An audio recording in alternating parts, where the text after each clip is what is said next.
नमस्कार मित्रांनो, चला तर बघूया 15 डिसेंबर पासून ते 17 डिसेंबर पर्यंतचा हवामान अंदाज. मागील काही दिवसापासून महाराष्ट्रात गारपीट झाल्यामुळे शेती पिकाचे मोठ्या प्रमाणात नुकसान झाले. आता पुन्हा हवामान विभागाकडून गारपीट व मुसळधार पावसाचा इशारा हवामान विभागाने दिलाय. 15 डिसेंबर 2023 मिचॉंगने वातावरण साफ झाल्यानंतर उत्तर भारतात कडाक्याच्या थंडीचे थैमान घातले आहे. राजधानी दिल्ली आणि उत्तर प्रदेशातील अनेक जिल्ह्यांमध्ये तापमानात घट झाली आहे. भारतीय हवामान विभागाने अनेक राज्यांमध्ये गारपीट व मोठ्या पावसाचा इशारा दिला. हवामान खात्याच्या अंदाजानुसार 15 ते 17 डिसेंबर दरम्यान तमिळनाडूमध्ये हलका ते मध्यम स्वरूपाचा पाऊस पडू शकतो. केरळ आणि व 16 ते 18 डिसेंबर आणि लक्षद्वीपमध्ये 17 ते 18 डिसेंबरपर्यंत पावसाची अपेक्षा आहे. काही भागात पावसाचा अंदाजही आहे. जोरदार वाऱ्यासह हा पाऊस पडणार आहे असल्याचा अंदाज व्यक्त करण्यात आलेला आहे.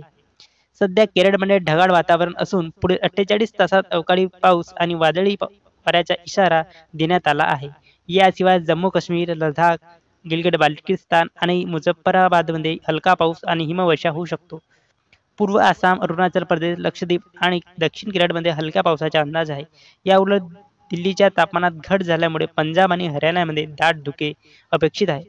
हवामान खात्याने नोंदवले आहे की धुक्याचा प्रभाव उत्तर प्रदेश आणि त्रिपुराच्या काही भागामध्ये होऊ शकतो. आता सर्वात महत्त्वपूर्ण म्हणजे महाराष्ट्राचे हवामान विभाग काय म्हणते. केरळच्या काही भागामध्ये गारपिटीचा हवामान खात्याचा अंदाज आहे. महाराष्ट्रालाही याचा फटका बसू शकतो. पुढील 48 तासात महाराष्ट्रातील काही जिल्ह्यांमध्ये हलका ते मध्यम पाऊस पडण्याची दाट शक्यता हवामान विभागाकडून व्यक्त करण्यात येत आहे. उर्वरित भागात ढगाळ वातावरण राहील. काही ठिकाणी पावसाची शक्यता आहे. हे होते आजचे व पुढील 48 तासाचे हवामान अंदाज. अशाच नवनवीन माहितीसाठी रॉकगन वेबसाईट या यूट्यूब चॅनलला लाईक, शेअर आणि सबस्क्राईब करा.